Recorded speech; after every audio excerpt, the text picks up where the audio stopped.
And let's join Jeff in Discord. We're going to be... Ask Jeff if they will make it so you can grow and smoke weed in this game. There's no plans for that yet, but appreciate the question. It's still early in alpha. All right. Answering all the important questions here. Got to make sure everybody has all the info they need about the game to make an educated decision whether this is the game. Ask Jeff if he can say my name is Jeff. I think it just on a meta level that just happened. Whether it's so funny. I'm in Discord. I don't think he knows I'm in Discord. Right. We have Alma Godwin here at Godwin's Hardware. I'm looking for. I just want to shoot something. Same.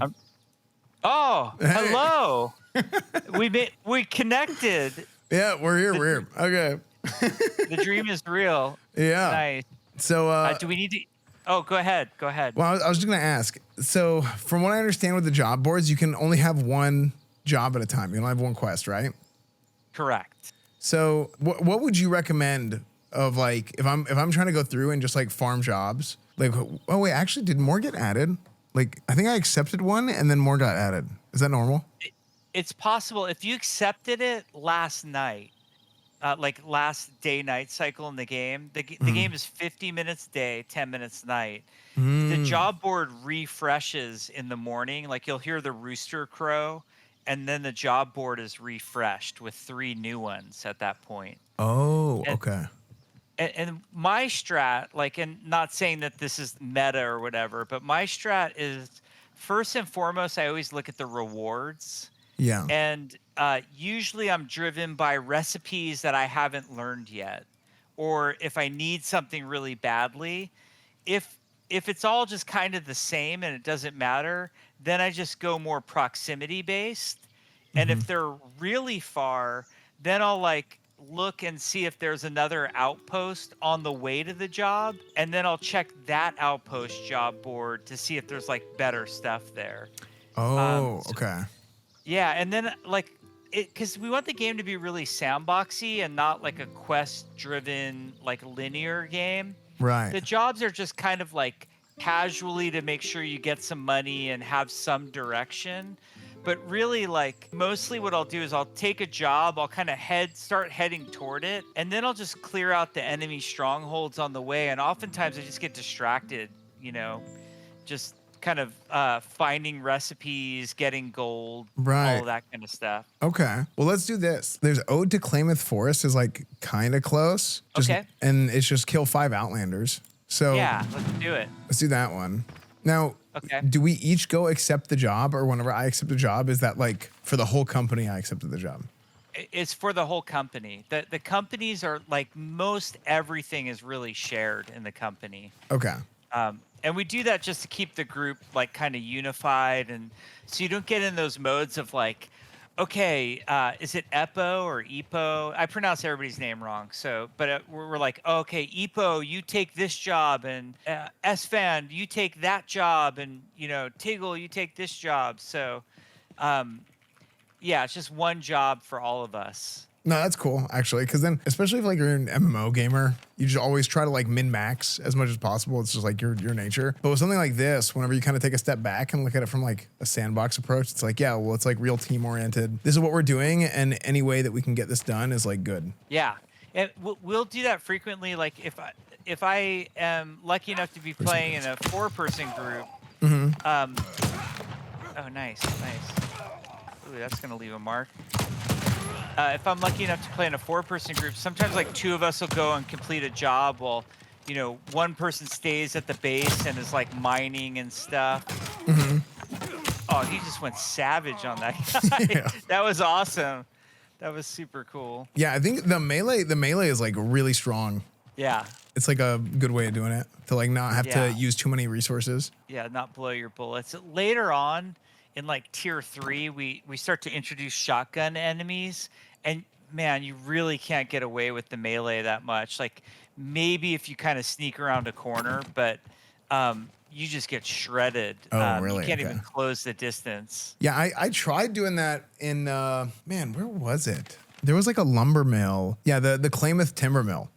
I was there, and I think I died like 20 times there. I was, That is one of the hardest strongholds in the game. The lumber mill, because there's that one long building, and almost always like the treasure chest is in that building, and it's so hard to break. It's like the enemies are just streaming into it, Yeah. like constantly. and there was like a lot of open angles, I noticed, to where it's Yeah. like I would turn and like be like, okay, I'm bunkered down, I'm good, and then there'd be another place that opens up that I had no idea about. But that was a pretty exciting one. I don't have a mount yet because my character's too new, and I'm too poor.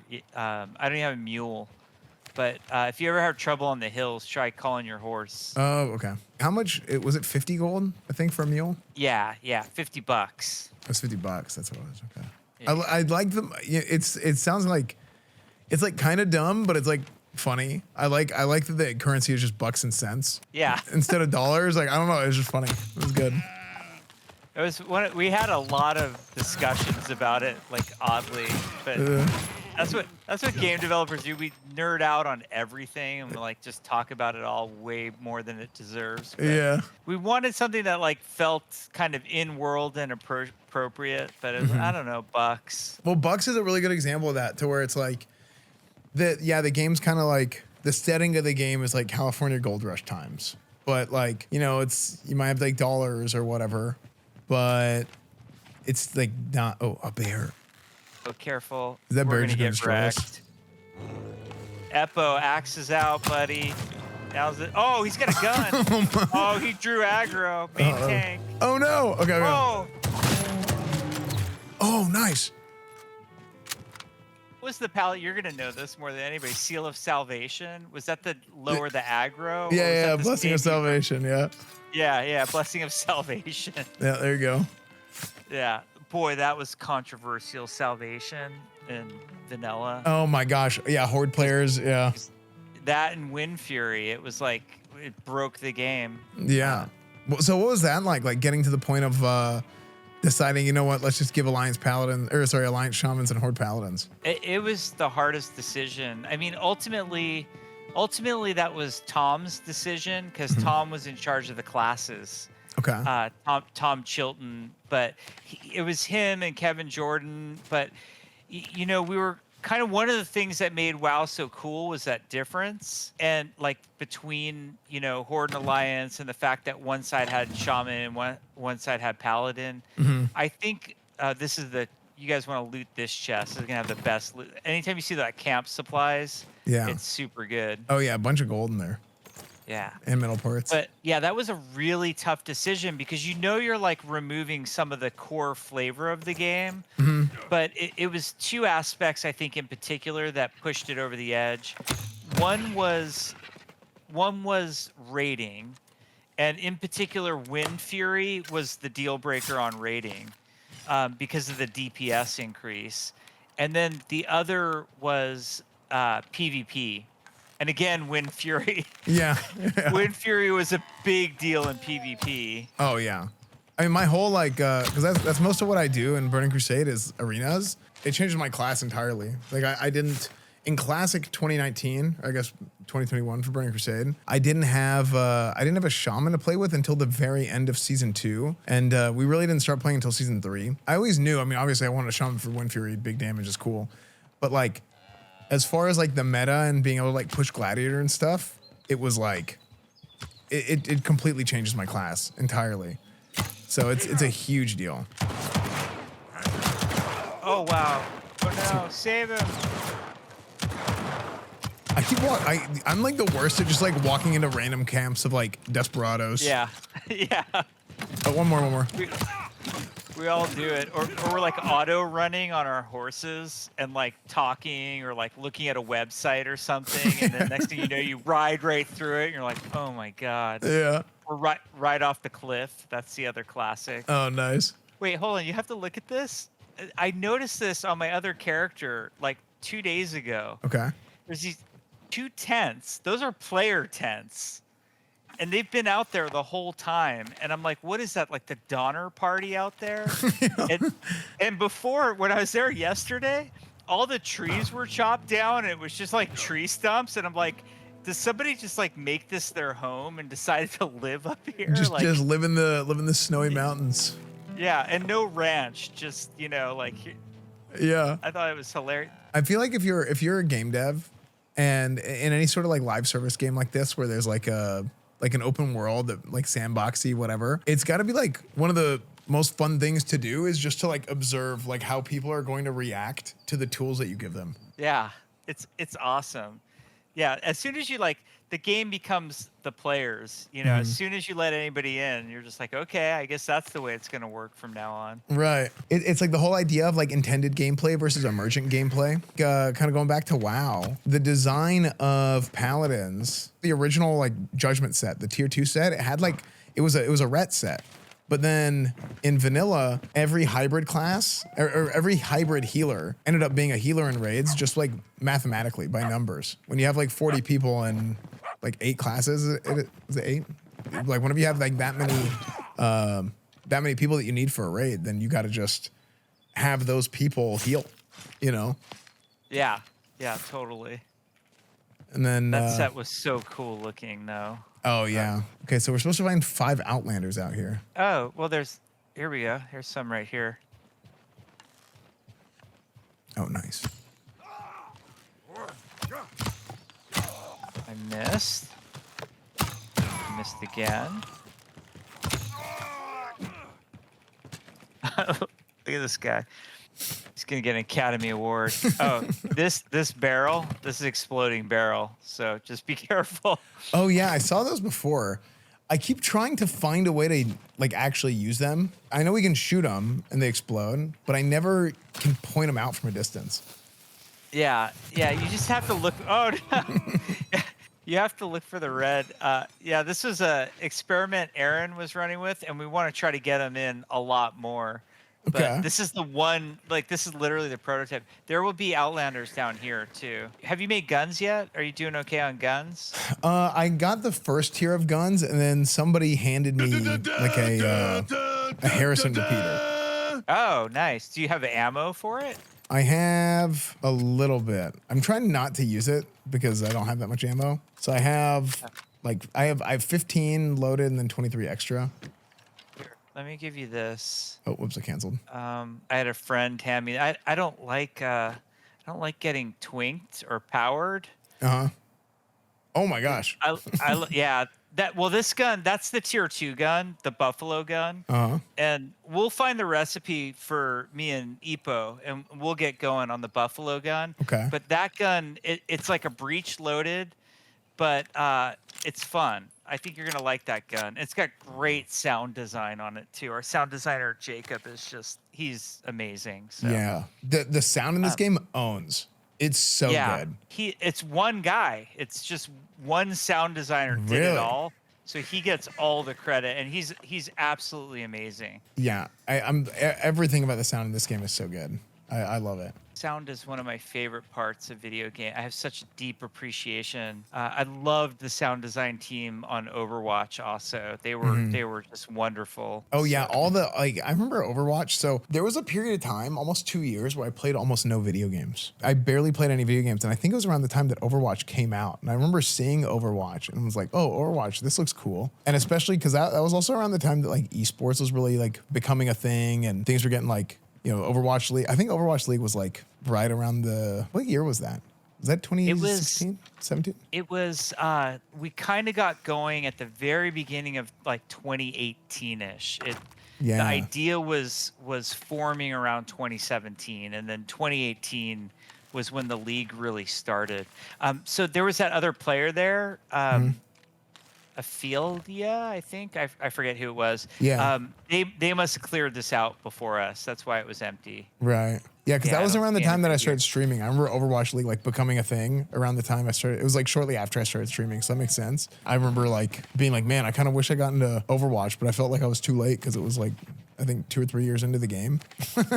Yeah, it's with PvP games, it's really hard to come in late. Yeah. Like it's one of those things. Like if you try to the first time you play League of Legends is like 4 years after League is out, Yeah. and Oh, look at these guys. everybody knows what they're doing, you know, and you're like the one like noob, and you're Yeah, like, oh yeah. my god, I'm just getting wrecked.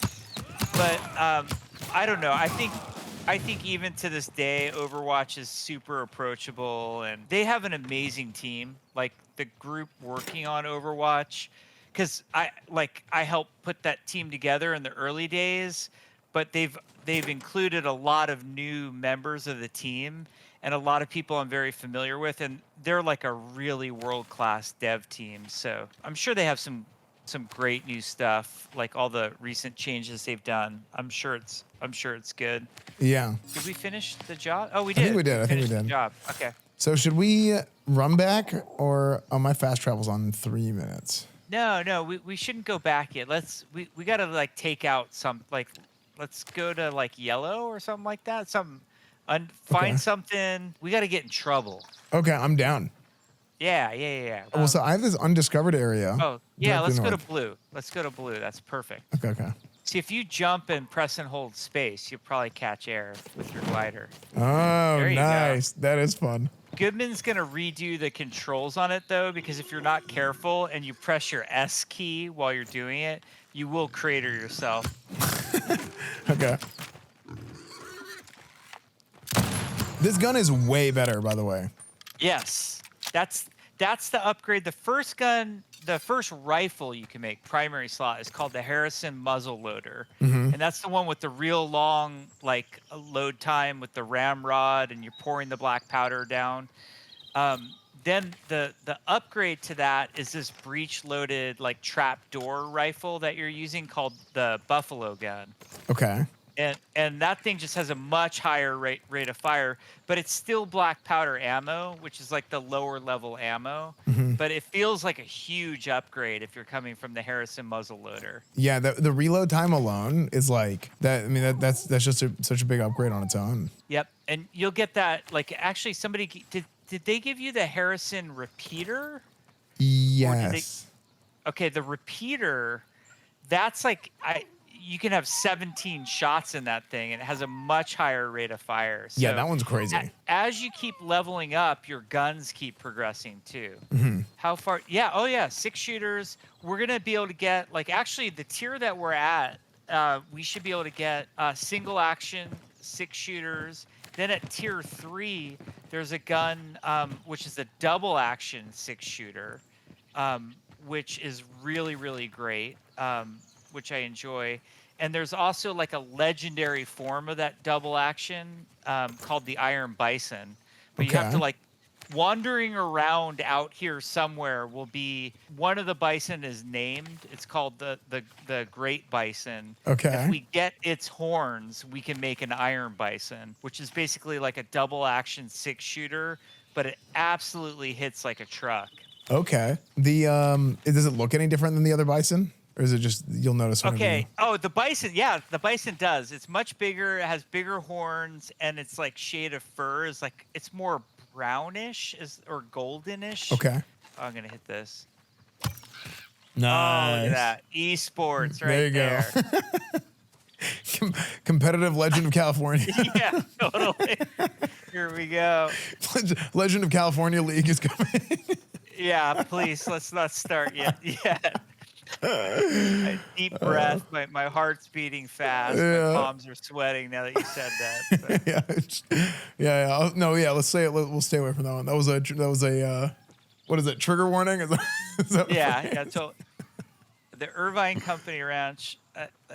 I don't know where you're located. So Blizzard's actually in Irvine. Yeah. And Irvine, like, as a city, like, the whole thing is sort of planned and owned by this company called the Irvine Company. Oh, that's funny. So lots of Blizzard employees and ex-Blizzard employees all know what the Irvine Company is, so that's why they named it this. Oh, that's funny. The Irvine Company Ranch. This is nice. Yeah, I like how this is essentially a home invasion going on at this point. Oh, they have the piano. Oh, I liked how you had the piano. Because I found the what'd you name your ranch? The Chit Ranch. Too legit to chit. Yeah, Too Legit to Chit. Yeah, so we showed up, and the music, and I'm like, wait, this music is sick. And I realized I guess you set your own soundtrack and it plays automatically on the piano. Yeah, that was a combo. That was amazing. So Jacob, so we have a composer named Neil Acree for the whole project. He did all the like amazing music that you're hearing. But Jacob, our sound designer, is also a musician, and he just like on his own time just thought it would be cool. We had these piano props like sitting in saloons and stuff. And we come in like one Monday morning and Jacob's just like, hey guys, look what I did. I turned the piano into a player piano and I wrote like 8 pieces of music, and he full scripted the player piano to like ingest the music that he had written. So all those songs you're hearing on that, Jacob wrote. And then we have this amazing engineer designer named Josh on the team. Okay. And Josh was like, you know, it'd be even cooler is if you could make it a playlist with like shuffle and repeat. So it's just turned into like, it's just taken a life of its own. Yeah. And it's like basically just a passion project at this point. So no, that's super cool. It's an old Western Spotify, basically. Yeah. Okay, so this is where, like, see all these recipes? Oh, wow. Okay. At the top is limited time, which means after you buy this, it won't be there anymore. The top one, Wellington Carbine, that's once you get copper in your mine, you can make, that's a repeater, a 7-shot repeater. The Taylor and Shaw revolver quick draw grip, I wouldn't buy that just yet because that's a weapon mod. So unless you had tons of money, it's not worth modifying the gun yet. And then if you scroll down where it says schematics on the list, you'll see the Buffalo gun schematic. That's the gun that I just handed you. Ipo was asking about Taylor, and he was asking about a 6-shooter. So if you buy the Taylor and Shaw revolver, you can then make a 6-shooter. And then there's the different types of ammo that you can make for the gun. So like if you buy the 6-shooter, you're going to want to buy the pistol ammo also. Or like you said, you have the Harrison repeater. If you buy the rifle ammo, you can then make ammo for that thing. Right. So buffalo gun, rifle ammo, all of those things are sort of good.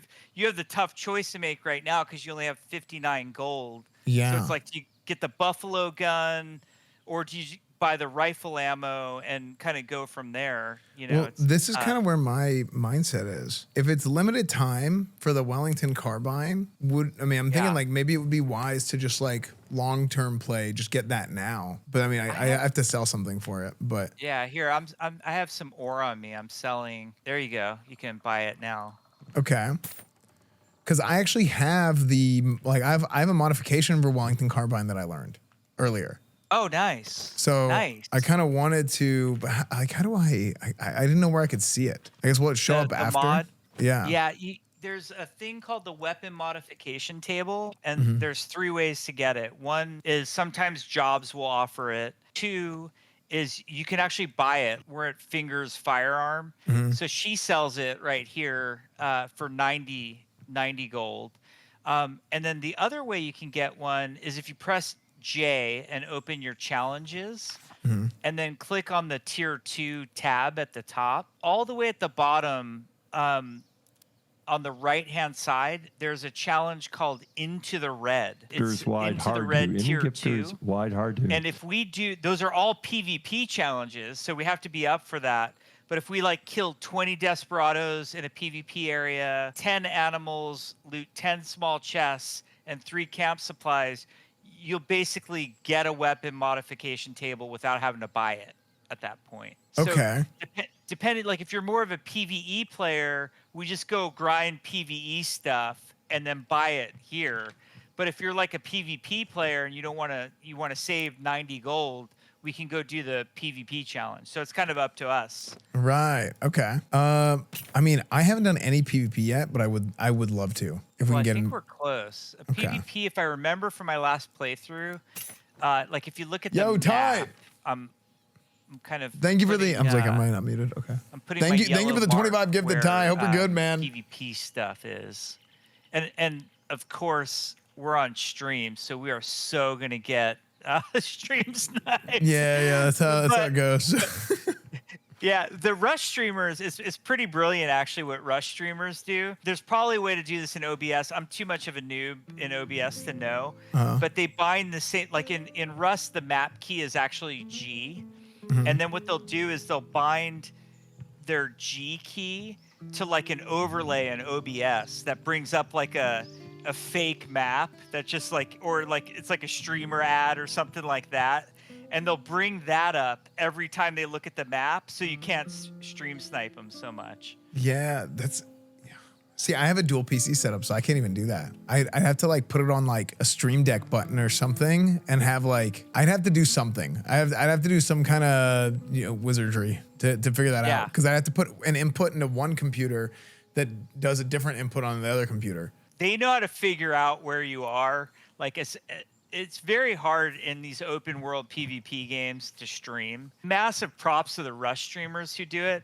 A lot of them just like a lot of the content creators just do YouTube, or they'll do YouTube for like their really polished, great videos. And then they'll just kind of stream for fun, knowing that they're just going to get stream sniped to hell. The game needs morbidly obese player models. Actually, yeah. Is there like have you guys thought of like any other ideas of like the player models, or do you want to have like just like the two? The dream, we would love to have tons of different player models. The problem is, not problem, but more like the reality is we're such a small team that it's difficult for us to even just have the two body types that we have right now. And it's sort of one of those exponential problems where the animations have to be custom.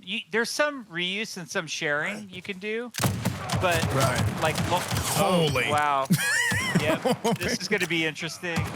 There goes Epo. Look at him go. He's definitely a main tank. I'm going to go down. Okay. Oh, no. Oh! I'm gonna back out and bandage. Yeah, that's smart. Just take it slow.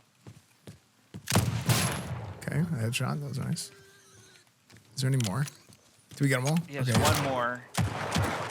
He might be getting third partied by a wolf. Or no, you're getting third partied by a boar. Oh, is the boar gonna full wipe? Oh, we got ambushed too. Oh, what? Dude, okay. We just got railed. I'm rooting for the boar at this point. Yeah. I want the boar. We got wrecked. Yeah, full wipe. Okay, well, GG's. It wasn't. No one could pick anybody up. We were all down.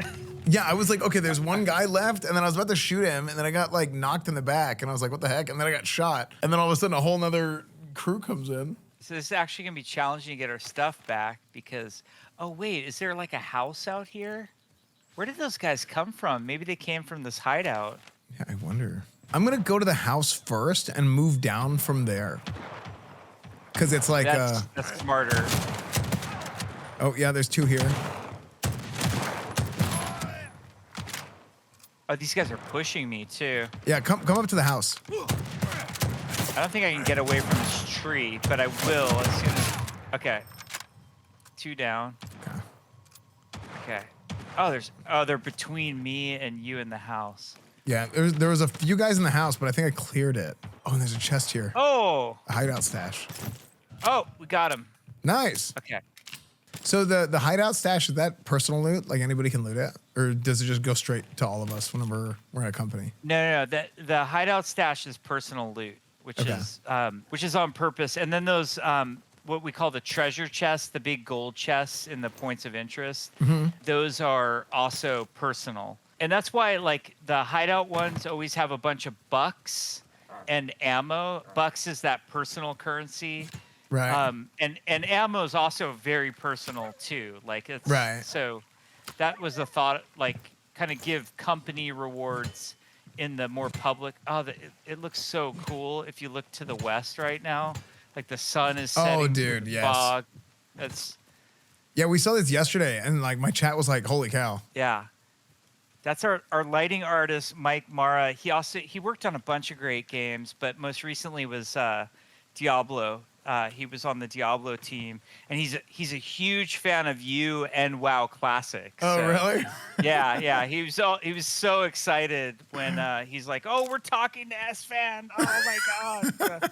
Yeah. That's great. Oh, look at this. This bobcat's like eating a deer.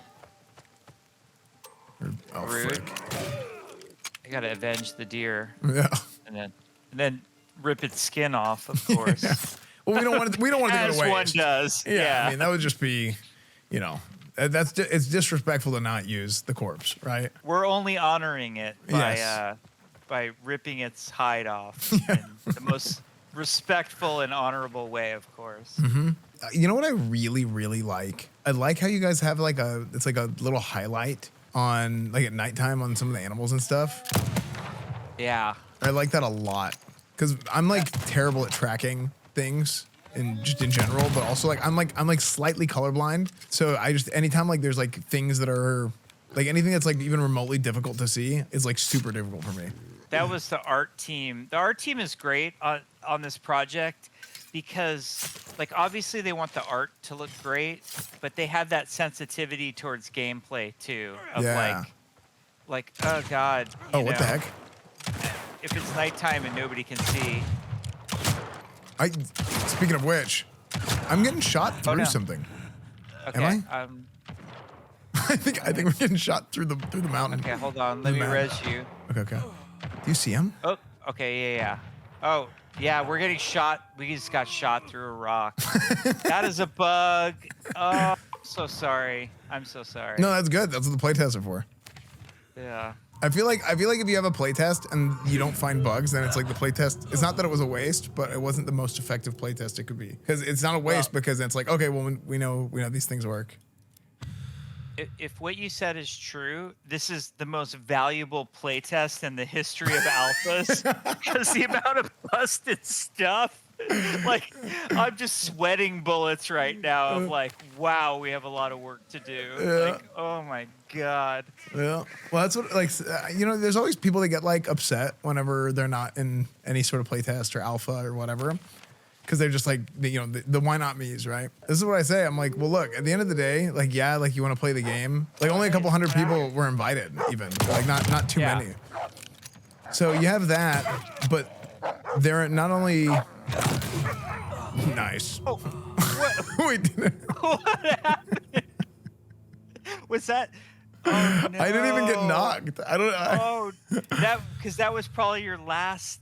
Oh, you probably went back to the out. That was your third death. Oh yeah. If you have the 2 injuries. Because I didn't sleep yet. Yeah, because you didn't sleep it off. Or like for me, I have 2 injuries. So if I get injured one more time, I'm going to go down. Yeah. Like you'll get teleported to the thing. So Well, now you have that red debuff on you, which you really don't want. So you either want to go home and sleep it off, or you have to pay the money and sleep it in the bed. Well, here, I went ahead and just paid the money, and then I have my mount, so good. I'll run to you guys in a second. Okay, that sounds good. We'll hang here. We've got, hey, Teldo. We got a buddy here who's hanging out with us too. This is the most like underdeveloped of the game version of the game that we're like as players will ever get to see. So it's like, yeah, it's fun to play and all that, but it's at the end of the day, it's like it's not the end of the world if you didn't get into one playtest or whatever, and maybe they'll get into the next one. I used to change, so when I was in like my 20s and 30s, I would have sold my soul to the devil to get into any alpha or beta. I would sign up for everything. I'd be begging for keys, and like we'd always like trade other studios for keys. And now I'm such a bitter, jaded old guy now where like people are constantly giving me like alpha and beta keys, and I'm like, dude, just let me know when the game is done. I'm so over it at this point. One of my favorite games, like I thought it was just a friggin' masterpiece, was Hades. You remember Hades? Oh, right. Okay. Okay, it was just absolutely like brilliant game. So good. I was so excited for Hades 2 to come out, but they released into early access, and I'm like, okay, as excited as I knew it was an instant buy for me, but I'm like, I'm going to wait for early access to be done, then buy it. Yeah. And yeah, that was just, so I understand, like when I think is your bag around here? Oh, I just got it. Okay, okay, awesome. But I just switched in my opinion towards early access. So when we tell people we're going to early access our game, I understand that for some people that's going to be the most amazing thing ever, and they like to be in on the ground floor and see the game as early as possible and watch it evolve. And I also like totally get that for some people it's like they're not going to want to touch it. Yeah. Oh jeez. Oh jeez. No way. Dude, this thing is... And we're getting shot. Oh, I'm about to die. I'm about to die through the rock. Oh, Evo's getting me. Evo's getting me. Oh no, he got shot. Okay, I'm gonna try to get you. I'm gonna try to get you. Okay, yeah. Here we go. I'm carrying you away to safety. Oh, nice. Oh, I got knocked out. I didn't do it. I think I... Hold on. Here we go. Just gotta pray this wolf doesn't come back. Yeah, wait. Oh, did Evo lose? Okay, hold on. Yeah. This is my last bandage. Coming. Oh. Oh, nice. I quick meleeed it. Nice. It's V, right? Okay. Yeah. Okay, Yeah, let's go around. Let's go around the hill. Oh wait, no. I think it's other shots coming. Yeah, I gotta get my bag. Okay, I'm gonna go behind something. We gotta find a way to lure him out. Yeah, I think if we flank way around, maybe the cursed rock won't be there, and we can get a shot on him. Oh, so you can pick. Okay, how do you pick the bags up? Oh, G. G. Okay. And you can pick up another player. That's actually what I was trying to do to you, because like if you're crawling around and you need a revive and you're in a bad spot, you can actually pick up your teammate and carry him to a better spot. Okay. I can't even see these guys. We also need it to be like morning at this point. Yeah. I'm using the hill. I'm going down here and using a hill as cover. That's smart. Maybe we can just draw them out or something. I think I see one. I think you might be right. They might be in the rock. In the rock. I think. I just jumped in. In the rock? I just jumped down the ladder. Yeah, now I'm curious, can I get in the rock? Okay.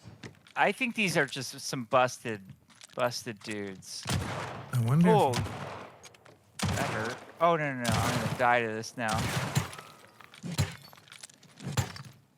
Okay, I think we run for it. Yeah, we might. HG. Here's what I'm gonna do. I'm gonna get a loke and then send it to my team for bug report. Did you try and go in the rock itself? No, I couldn't. I could admin. Oh, no. Oh, I tried to go in the rock. It's actually so cool when it's this dark. Yeah, it is. Oh, wow. They reached 4. And the light through the mist looks so good. It's like kind of foggy at night. Kind of looks like a horror movie. Yeah. This is really cool. And it's not always raining here. It's not always foggy, so that's part of the coolness too. Oh, nice. Did you ever get your bag? No, not yet. Okay, let me know if you need help trying to get that. I mean, at the end of the day, it's $10. So. Oh wait, I think I just. I think I just hit a bug. Cool. Oh, are you okay? I'm okay. Something weird happened. Oh, let me look at your stream. Yeah. I wonder. I'm trying to like process like what I just did. I was. Yeah, you see that? Because that was all animal fat and it turned into charred meat. Okay, check this. Drag the charred meat into the one in the very bottom in the output. Try like just move it one slot over to the other output slot. Okay. And like left click drag and see does it turn into now it's tallow. Yeah. It actually is tallow. That's a client misprediction. Okay. Which that is an amazing bug that I've never seen before. But yeah, we thought we found a dupe last night, and it turned out that the dupe was a misprediction that was very similar to that. So well, here's the thing. Whenever I moved it back, and then it puts the tallow in the if it flips them, then it puts the tallow in the second slot, and then what happens if I put it in here, it added to my charred meat. Interesting.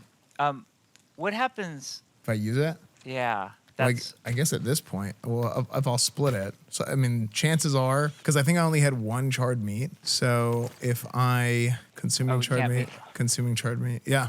So it actually didn't dupe it, but it made it into something else. Amazing.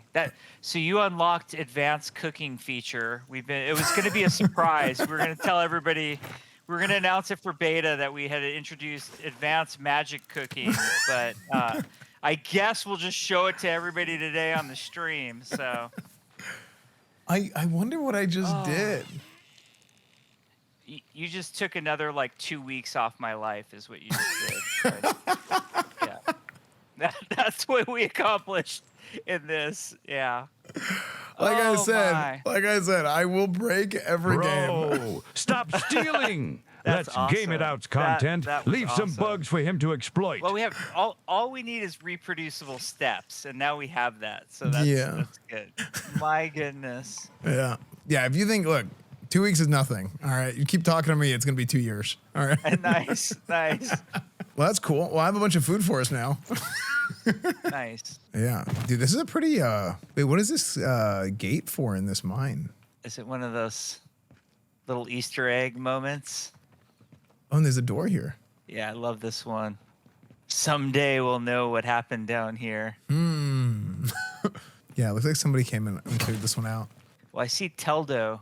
Teldo's kind of lurking above us like Gollum in Lord of the Rings up there, keeping enough of a distance, but you kind of trust him but don't at the same time. Yeah. That's Teldo up there. No offense, Teldo. It's all good. If we had voice, it would help. Yeah, Actually, I can't he's wait thinking, for voice. Yeah, it's going to be great. And he's thinking, who are these guys who keep harassing me at my tent right now? Yeah, oh, this is the Teldo camp. Oh, there we go. Wait, so we're the bad guys? Yeah, we just basically, I talked a bunch of smack, and then we just rudely interrupted him from his business. Yeah. We have a good crew working on lumberjacking, and I'm excited for the next big test we have. We have more visceral mining coming still, too. Oh, okay. We have this really cool fracture tech that we're working on that I think is going to make the voxel mining even better. So Okay. yeah, I'm excited for it. Yeah, like I already think it's really good as is. Well, thank you. Thank you. Now, to be fair, I spent a lot of time playing an MMO from 2004. So Yeah. So it's a good MMO from 2000, and they have updated so much. Like when I see videos and screenshots of WoW, like the modern retail, I think it's just gorgeous. Like oh yeah, the art's always super team, good. Oh my god, like just mind blowing. So good. Yeah, they just redid Silver Moon. Actually, it's funny. You talked about you told the story of like the biggest tower needs to be a part of Silver Moon. So when we're playing Midnight, like the intro area, and then they completely revamped Silver Moon, and it's just funny. They kept joking about the biggest tower in chat. Oh, nice! You got it. There we go. That was sick. Yeah. That Silver Moon was an absolute disaster when we worked on it. And like I think we couldn't put it together on one person's machine. We could only put it together like in pieces because it was so bigger than anything we had built before. And then the city had no flow to it. It just felt. Oh, sorry. I'm gonna get behind the thing. Oh, we got a boar. Dalaran was actually the reaction in Wrath of the Lich King to how bad we thought Exodar and Silver Moon City were. Like just really? We felt like they were just some of the worst cities we had ever built. In terms of like the flow, it's not the art. The art was gorgeous. Right. But like just kind of what am I supposed to do in this space and where are things? And it felt really off. Yeah. And so with Dalaran for Wrath of... Oh, here, you want to loot this one. This is going to be the good chest. In all of these little camps, the ones that say camp supplies usually have the best stuff. Oh, wow. We got a lot. Bracket, 4 nails. That's huge. Yeah. These camps always look for the camp supplies. But if you notice with Dalaran, it's much more compact, especially the trade district. Like the buildings are smaller. They're not of this like epic, huge scale. And then we were really like, man, a lot of players gave us hell for this, but we didn't allow for mounts to work in Dalaran to compress the feeling of size and the sense of like bustling streets.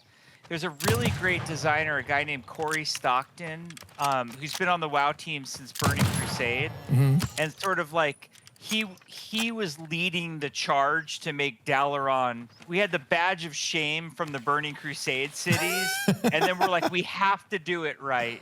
And we even got, I'm not sure how familiar you are with the concept artists at Blizzard, but there's a guy named Peter Lee who is just mega epic. And Peter Lee did the most gorgeous concept art of what Dalaran, like Corey would block out a little area, and then Peter Lee would make these like beautiful paintings. And it looks exactly like it does today. Wow. Which is really cool.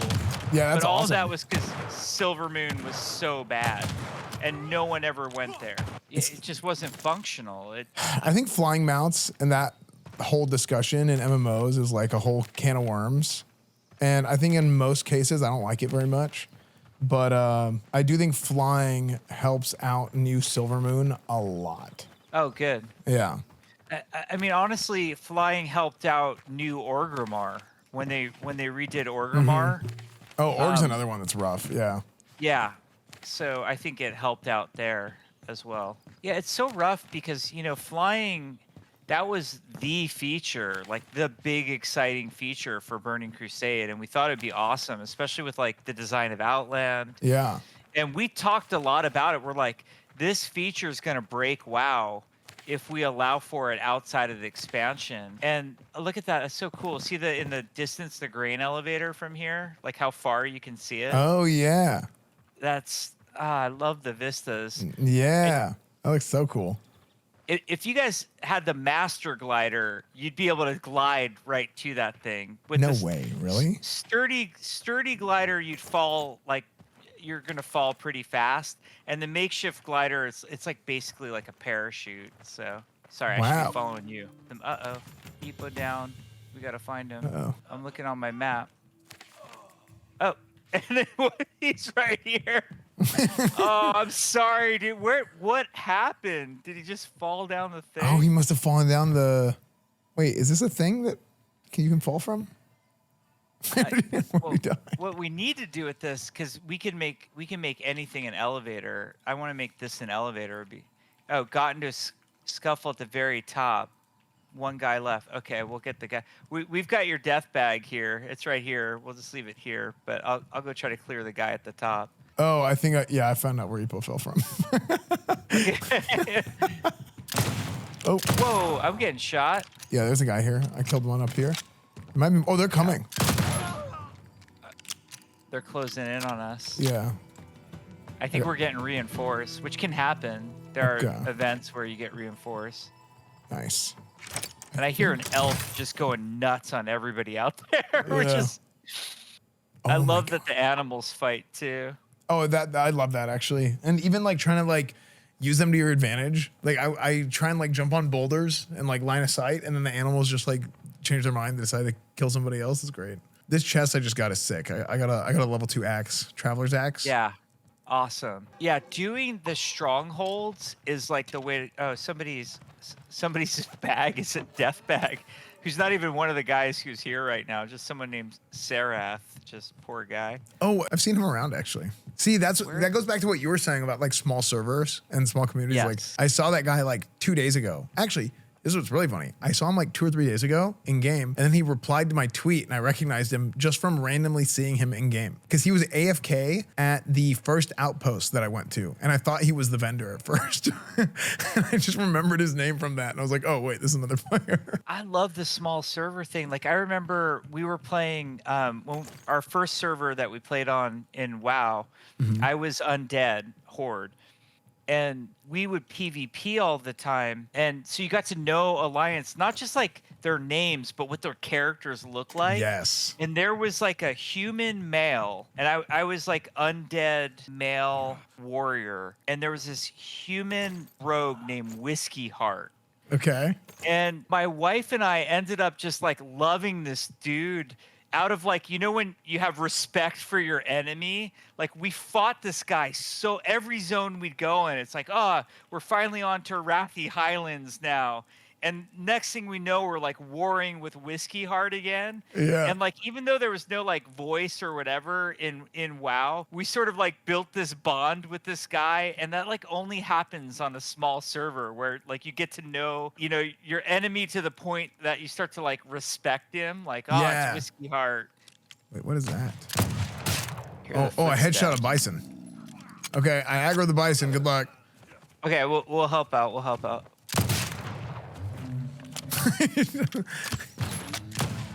Oh, we got Oh, it. nice, easy. Easy mode Bison. Do you have a tier 2 knife? Yeah, I do. Okay, you should skin it then. Okay. I'm also happy to give it to you if you'd rather have Oh, it. I mean, it's all fine. See, I'm a guild leader that's like just throw everything in the guild bank. Yeah. Well, hopefully you like our storage system for that reason. Like Yeah, basically actually. everything. It's basically the guild bank, as long as you're throwing it into the storage cabinet. No, it's super good, and I like the. And I think some other games have done this too, but I'm drawing a blank on what. But the just putting things in your storage and then being able to use it for crafting instead of having to manually go pick it out. But a lot of that storage stuff was all Jeff Goodman because he joined the team and Camp here. like he was really excited about the game we were making, but he's like, as much as I think this game's gonna be awesome, he's like, what is it with these survival games and these storage systems where I gotta have 8 million boxes all over the place? Yeah. And I'm spending all my time organizing boxes. So he designed the way all that storage stuff works. Nice. And he also co-ops, like he plays every game co-op. So he's always thinking about like, well, if I play like one of the people he co-ops with all the time is one of the lead designers on WoW. And he's always saying his name. Like if I play with so-and-so, he's going to be upset because we're going to have to share this. And so that's just how Goodman's mind works. He's always Right. thinking about co-op and I'm like kind of sick and broken where I'm like the guy who looks forward to logging in Rust first thing in the morning with the mess of boxes, and then I'm just drinking coffee, like sorting boxes for 8 hours. And then like if somebody ever joins me, I'm like yelling at them like, don't put your torch in there. Like, what are you doing? Yeah, that's awesome. I'm just That's like a rare right there. Oh, That's wait, where? legendary. You'll get the. Oh, that's he's the coming. Bison? This is it. Oh, you get frick. the Iron Bison if we can kill it. Okay. Okay. It's mauling. It's like mauling. Is that a bear? Is Oh it my fighting gosh. a bear? Oh, I think I killed it. Yeah. Oh wait, we Well, here saved the comes bear, and now he's gonna kill us. That's awesome. Yeah. Get the bear. Get the. Okay. Nice. Here, take my skinning knife. Okay. Here, I'm gonna trade you. Oh, you're not. There you are. Okay. And Here. I'm gonna just give you some things because my bags are. Yeah, my bags are full too, so it doesn't matter. I'll drop. But here, just you go and skin that. Okay. Did you get the skinning knife? I did. Okay, awesome. Yeah, Ipo, if you have any room, he dropped a tunic here. And you know what I can do? I can just like randomly put my tent here. That will, and this will actually give us money too. I'm gonna leave this stuff in here, but I'll take the monies. Oh God, you got to make the Iron Bison. Yeah, look at that. The Great Bison. There it is. Okay. It exists. They've only told them about this in fables. Yeah. Okay. So do you have the horn? You Oh, I got basically the write. pelt. Oh, I did get the Okay, horn. I got check- the horn too. Okay. Right click the horn from your inventory, and then it will teach you the recipe. The hardest part of Oh. that recipe is we're gonna have to get a gold bar, but we can do it. We got to get you this gun. Like this gun is just so awesome. Okay. So Okay. That was awesome. I can't believe it was fighting a bear. Like Yeah, that was sick. that was pretty rad. I also got a legendary pelt, Oh, awesome. bison pelt. Yeah. Okay. Well, I gotta there you throw go. something Tier else 2 in the ground. skinning knife. Do you have pistol ammo? Can I give you some? Because I don't have a pistol, so Oh yeah, that'd be good. that'll help you out. Okay, I learned the recipe for Iron Bison. Oh, you know what? Oh no, so I get 2 horns, and if I right click it, I learn it, but I keep the horns. It's not like a consumable. Yeah, Correct. Now, like whenever we get, I think the hardest part's going to be the gold bars. It takes like iron. I forget exactly what the recipe is. We want to make it so we have a design for a feature. In particular, there's Josh on the team, who's just like this amazing engineer designer. He and I want to do a system we're calling the Almanac, where it would like show you all the crafting materials you needed for that.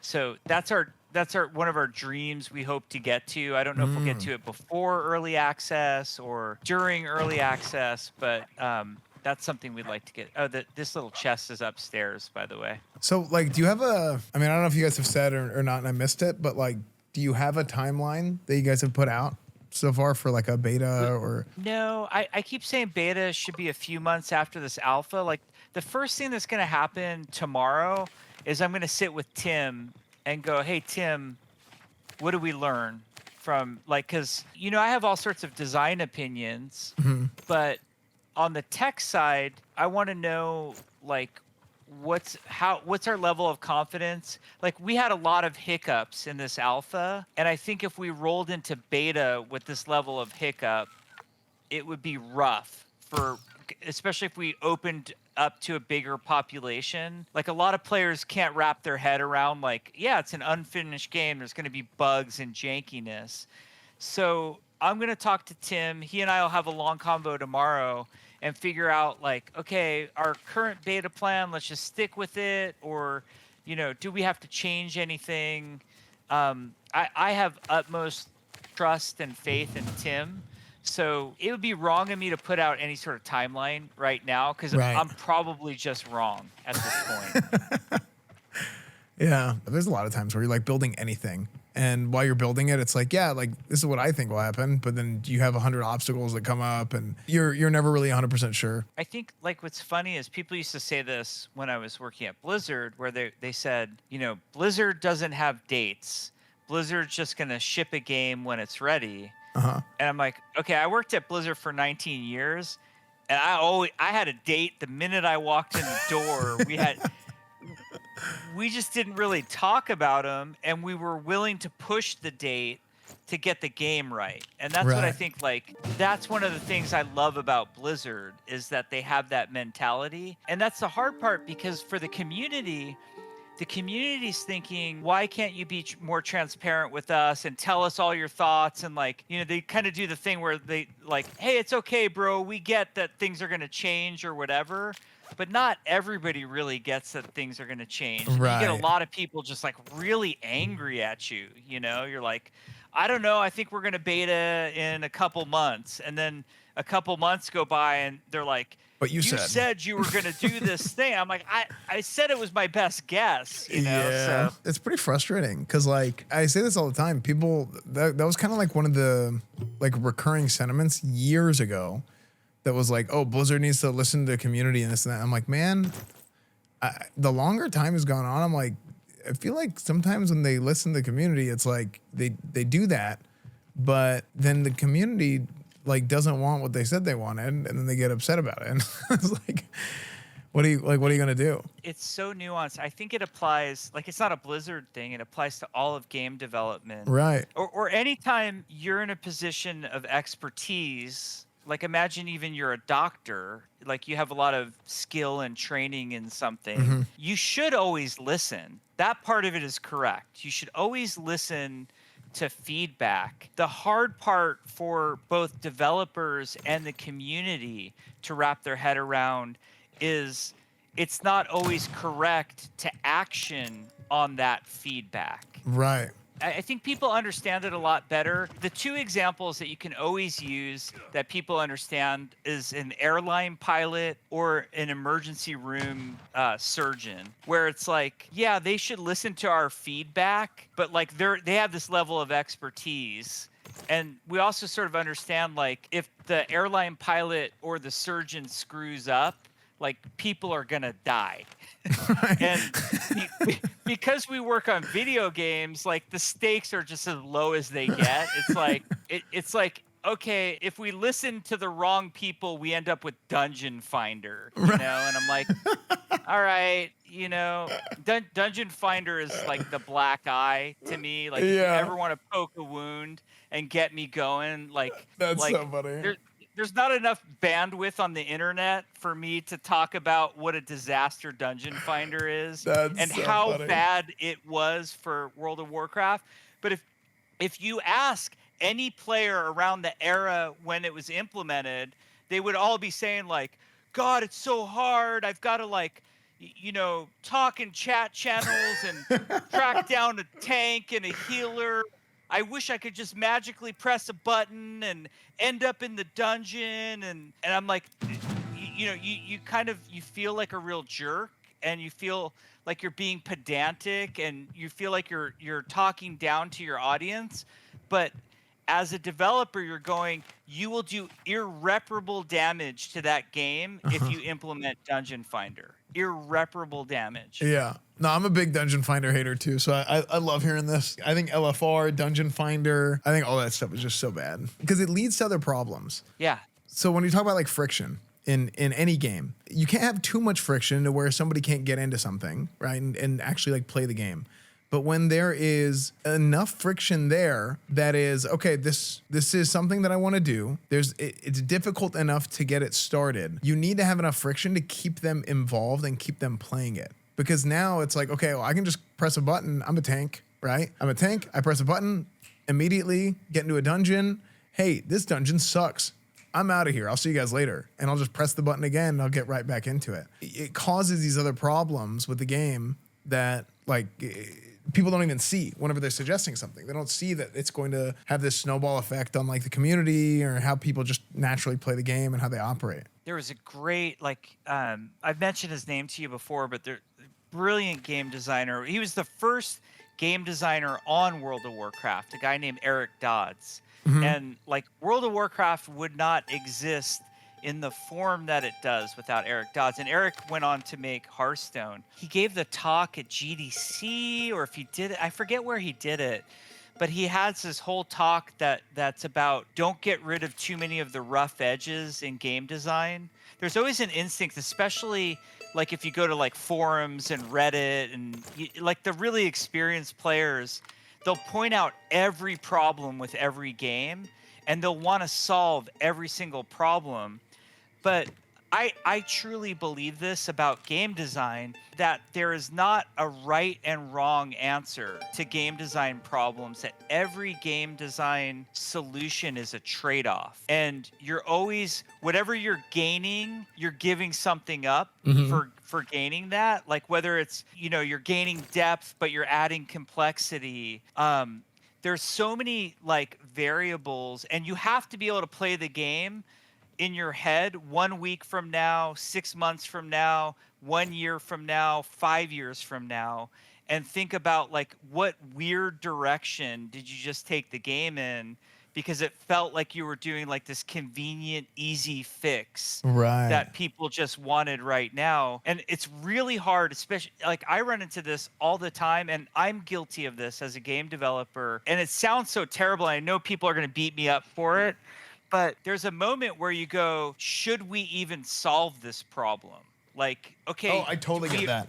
Yeah, we agree that there's a problem. And like sometimes, as weird as it is to say, it's like the correct thing is not to solve the problem, like, because solving it will cause more issues than the problem itself is presenting to us. So I don't know. It's weird. These are the things, if you're ever wondering, like, what does Jeff think about at 1 a.m. when he's drooling and unable to sleep and like, staring into the universe, that's those types of things are what's going through my head of, No, I can 100% relate. And my chat can back me up on that. I will randomly like middle of the night, I'll be in bed, going to sleep, and I will think about something. Oh, good dog. Uh-oh. Well, that's one way to deal with it. I'll be thinking about something, and I'm just like, I cannot sleep until I get this idea out. So I end up like either going to my Discord or like in my offline chat, or there's been so many times where this happened a lot with WoW. I'd be like spamming somebody working on Burning Crusade Classic at like 3 a.m. like just messaging like stream of consciousness where it's just like, I'm like sending somebody a message on like Discord or Twitter and I'm like one sentence, pressing enter. I'm one of those people. Wait, what is that? Yeah. Is that legendary tree? So it's like 3 a.m. and this guy is just getting his phone blown up. I'm like, you're talking about like this random Libram doesn't affect Seal of Blood for some reason because it came out in vanilla and it needs to affect Seal of Blood as well. It's just like there's something dumb or like ranting about engineering in arenas or something like that. One of the hardest ones we've had on this game is dealing like there are two things kind of in any game that has it that are hard to deal with. One is death and the other is fast travel. Oh wow. Well, thank you. Are you sure? Thank you, Thunder. Oh, thank you. Welcome to the good life, Jeff. This is what it's like being a streamer. You know, I just got. Look at me. I got power. Look at my outfit now. It kind of goes together, right? Like the bear. Yeah, actually, you kind of look like Dudley from Street Fighter Alpha. Street Fighter Alpha 3. I'm ready. I'm ready for action. Yeah. I've got nothing else but the world's best shirt. Thank you. That's amazing, and it's brand new. Thank you so much. Okay, that's kind of awesome. Is this what it's like when you play every game? Oh, get used to it. Pretty soon you won't even have to touch your keyboard, Jeff. I haven't even. Oh my god. These days I don't even log into my own WoW account. I just sit down at the PC and it turns on for me. It's great. For me, I'm one of these players where it's like I love the struggle. The more poor I can be in a game, the better. Me and my buddy Evan, who's the guy I play the most Rust with, we have this phrase we call 0 to hero. Because in Rust, like you go out, you get killed. Like we would never stand around like we're doing in Rust right now because someone would just headshot us and take all of our stuff. Yeah. You'd be standing like this the whole time. You're constantly doing this. Me and Evan, like we'll be doing all these raids and high level content, and then you'll get kind of like worn down from like losing your gear so much. And then we'll have this moment of like, let's just do a 0 to hero, and we'll just go out and wander the roads and like see if we can end up coming back with guns. It's so fun. Yeah, that's great. Thunder, it's a wonderful offer, but I think like the struggle is real for us. I think that's what's going to keep it fun for us. Yeah. Is not getting carried, but I appreciate it so much. Like, bless your heart for the thought. Are you guys gonna add like prone, or have you thought about adding a prone to the game? I don't know if we're gonna do prone. It's a lot of animation work for a team our size. One thing that I'm very interested in exploring and adding is like the crouch slide. Like the Call of Duty it great. Ark does it great. Titanfall did it amazing, especially Titanfall 2. So I really like the like crouch slide. I'd like to at least add that if we can. Did we just have two bison? That's the great bison again. Oh my gosh! It just spawned again. I tapped it. Okay. Wait, hold on. We should let the bison kill the desperados. Let them fight it out. Oh my gosh, this is sick. Actually, dude, this is so sick. Okay, I'm moving up a little bit. Okay. I'm holding the camera. I'm using a wide angle lens so I can see everything. This is so cool. This is, frick, it's go ahead. Okay, I'm gonna start taking out guys. Dude, this is amazing. Look how big that thing is compared to Epo. Yeah. Okay, we can shoot it now? It's on him now. We gotta take him out. Nice. I cannot believe we saw that thing twice in a row. That was amazing. The fact that it spawned right into him too. Yeah. Oh, there's one more. Oh, nice tomahawk. Oh, sick. Oh yeah, the E button. That's for your tomahawk. Both times we were talking about it, we end up getting distracted. Yeah, never told you. I'm really curious. We're gonna tomorrow we'll start dissecting all the stats. We have it's called Telemetry, which generates all sorts of every player stat, every kill that happens, every player death, all of it's tracked on these servers. And so we can see the Great Bison, for example. I want to see how many of them spawned across right now we're running, I think, 5 servers. So try to break down how many showed up on each server and were there differences, because every server is running a different seed. So see if there are differences based off of seed. We had a bug.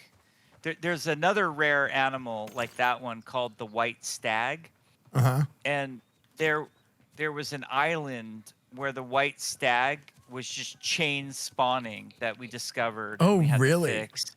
Yeah. So the fun part about stats, I used to do that on WoW all the time. We would get stats like, for example, what mob kills players the most. I think I saw a video from like the first BlizzCon. I don't know who actually was giving the presentation, but like years ago, I saw this video of you guys being like, there's been this many ZGs, this many like Hand of Rags dropped, or like the Eye of Sulfurous or something like that. Yeah, that was me. Oh, it was you? That was me. Yeah, I came up, and the top thing that was killing players, like the anomaly that we noticed, was the Defias Pillager. Oh, yeah. Oh my God, I can't believe I'm forgetting the name. Westfall Moonbrook. Brook?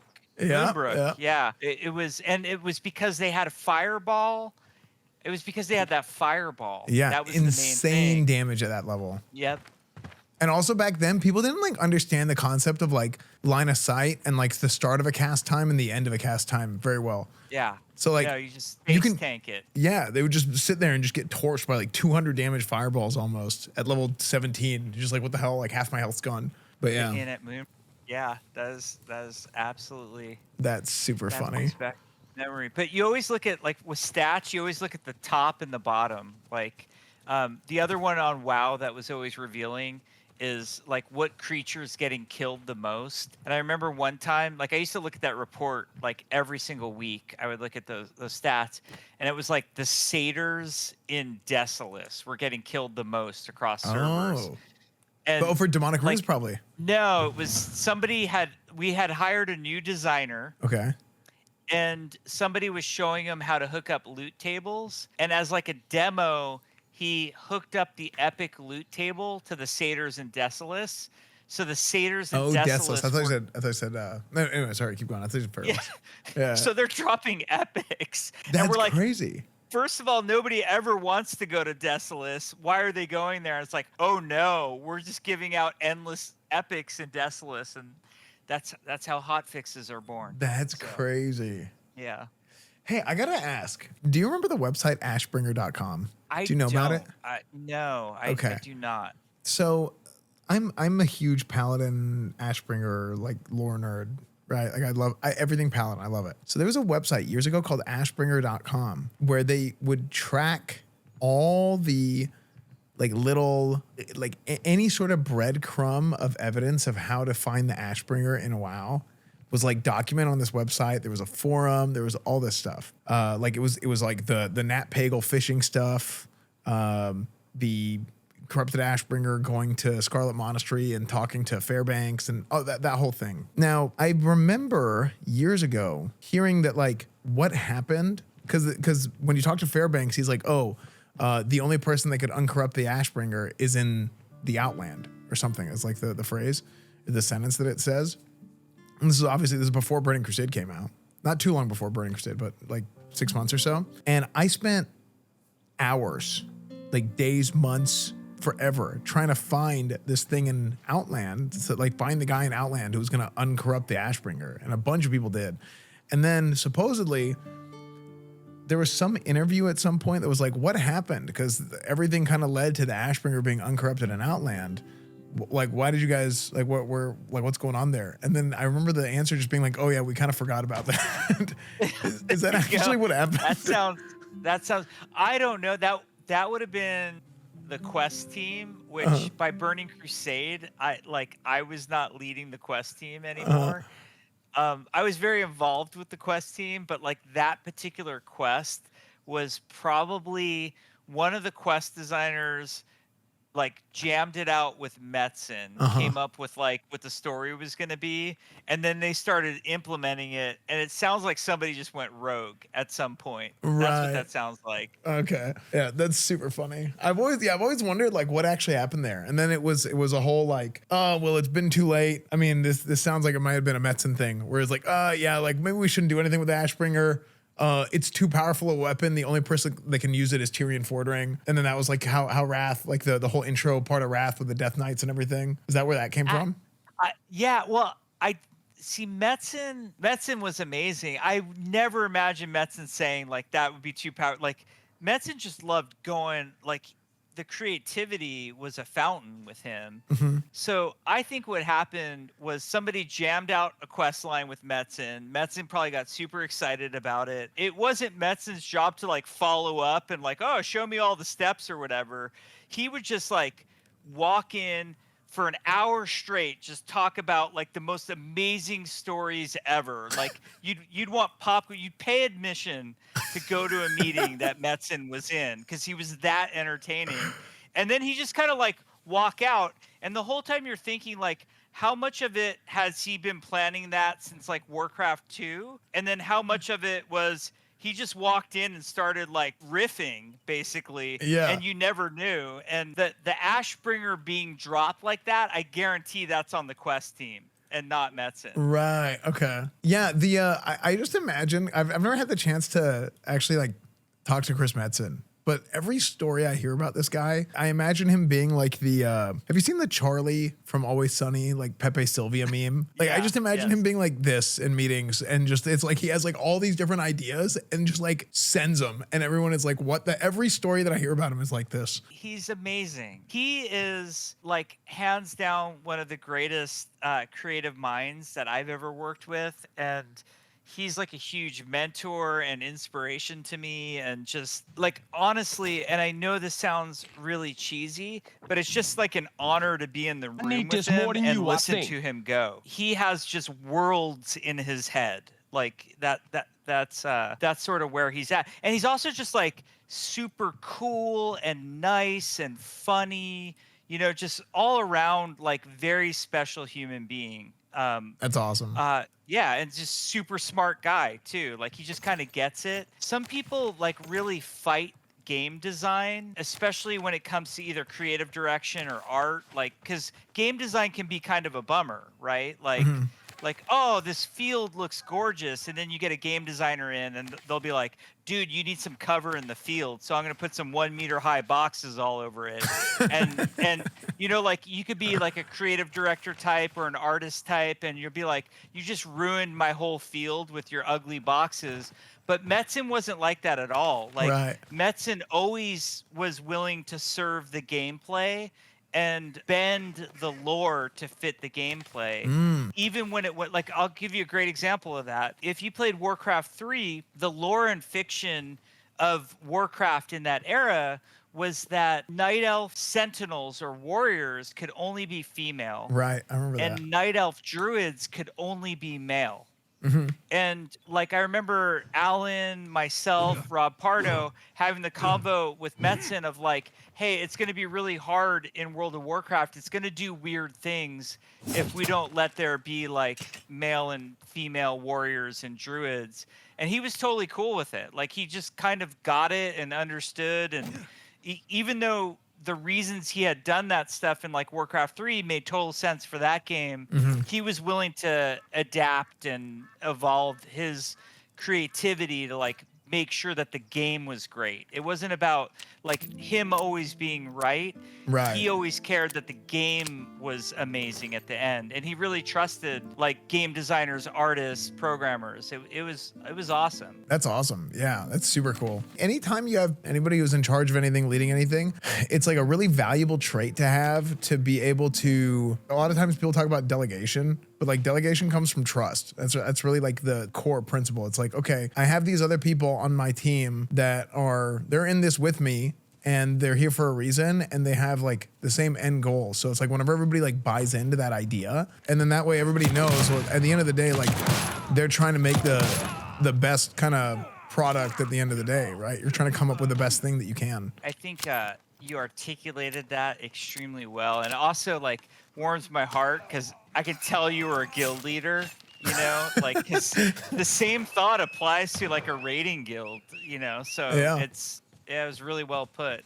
Well, I always tell people, I'm like, hey, I don't care. I say I'm gonna say the wrong thing every raid. At some point, I will explain something wrong, or I will say do something, and it will not be the best way to do it, and it just kind of doesn't matter. And this goes for everything. Like at some point, somebody's gonna make a mistake, whoever is leading. But what's most important is that everybody who's doing the raid, everybody's trying to complete the task, is bought in 100%, and they just do whatever the plan is, because it'll get done. Even if it's not the best way to do it, it'll at least get done, and then you can go back and you can like fix it and clean it up later. Another like leadership statement that I agree with, and it's hard for people to grok sometimes, is sometimes a bad decision's better than no decision. Yeah, no, 100%. Paralysis by analysis type of situation. And I'm actually guilty of that sometimes. Sometimes I'm sitting there and I'm like, I don't know what I'm going to do yet, so I'm just not going to do anything. But sometimes you just got to send it.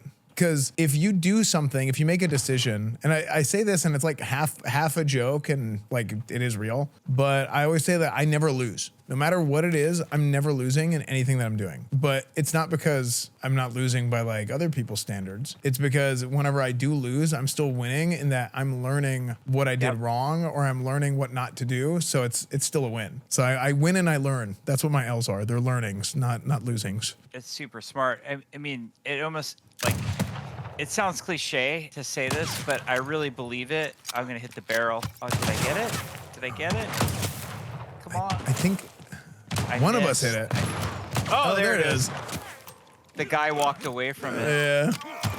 I think we actually screwed it up because we started backpedaling and then he came out. If we had been able to stay there, then he would have gotten blown up. I think we're getting ambushed, by the way. Just be careful.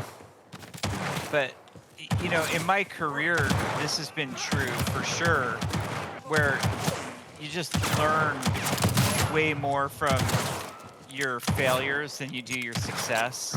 Like taking my career, if I look back at the games that I've learned the most from, it's easily Titan.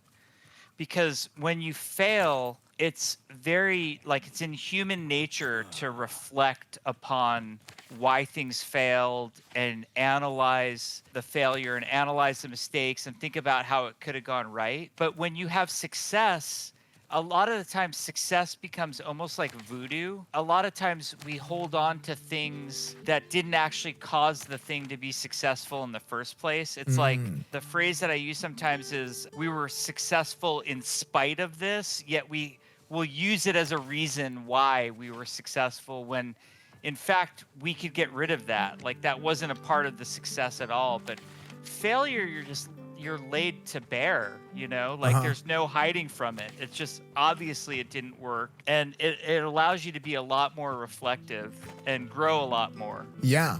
No, I think you're 100% right. Yeah, I do think it's cool hearing like hearing the stories about like Titan and Overwatch, and kind of like how that whole sort of like development kind of arched into what became Overwatch. Like how you guys took the idea of Tracer, right? Like Tracer ended up, what class did you say Tracer was originally? In Titan, there was a class called Jumper.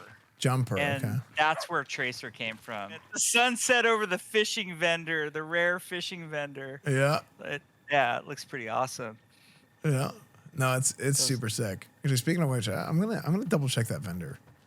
Yeah, this guy, he deals in a special currency, which is fish heads.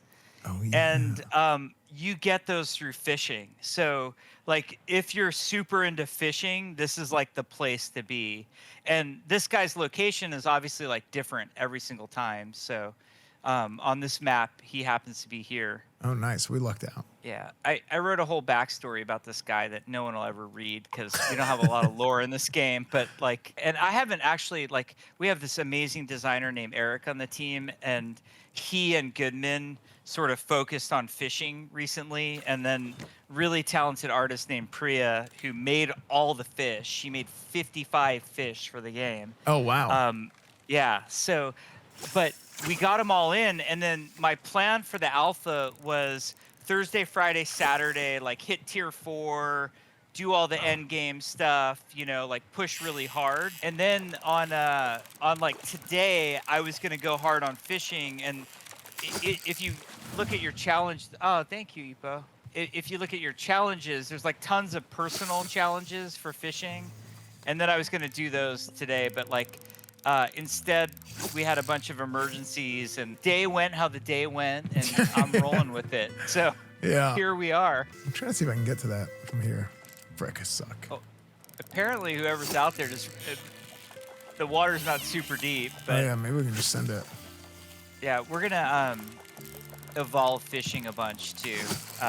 Like this is the early stages of it, and there's different fish at night versus day, and if it's Nice. raining, yeah, like the location, like Eric added a lot of depth to the system. So hopefully, like especially those people who like the collection, like gotta catch them all type of thing. That's what we're like. There's obviously use for the fish and like crafting and cooking and all of that, but we wanted to add like achievement unlocks for cosmetic stuff, and then also like that stamp book collection type stuff. Right. Oh, dude, I have a spot right here with a little fishing pool right next to the shore. So just point blank, perfect cast. Yeah. It's like I'm fly fishing almost. Nerf ink. But yeah. I'm gonna have to wrap soonish because I feel bad every time we hang out together. I'm like, I gotta feed the family. But I gotta feed the family soon. So yeah. Like you're all good. Yeah, like, whenever you need to go, it's all good. Okay, cool. I don't want you guys to think I'm bailing on you. And I'm like, I know like what you do is really hard and takes a lot of like stamina and energy. So the fact that you invited me to hang out with you, I just really appreciate it. And we appreciate you playing the game too, because it does a lot for the game. And I really appreciate that. Yeah, I'm glad. I mean, when you emailed me, you were like, "Hey, so saw you on stream. Thanks for being interested in the game." I'm like, "Dude, I just got emailed by Jeff Kaplan." Like, I'm like, "That's come crazy. on." I'm dead serious. Yeah. No, I literally was like, I messaged my I don't know if you're familiar with him, but my friend Tips. I was like, it's like, dude, I just got an email from Jeff Kaplan. Nah, like we were just excited. We had no idea. Like we kind of rolled our announce out. Like we kind of just real low key, kind of announced the game the way that we did, and we had no idea if there'd be any interest or how people would feel about it. So the fact, like we saw you like. Streamer I was hanging out with last night, IDDQD, guy named Andre, who I know way back from the Overwatch days. So when I said these people like show up and hang out and show interest in what we're doing, I'm just very appreciative, So we appreciate you coming on. I know chat was super excited. Whenever I told chat, hey guys, we're gonna have Jeff Kaplan on stream, they were like, wait, what? So yeah. Boomer IDDQD, that's so mean. Come on. He's awesome. I was actually watching his aim, and I was like, "Oh my god!" But yeah, don't watch my aim. Just some advice.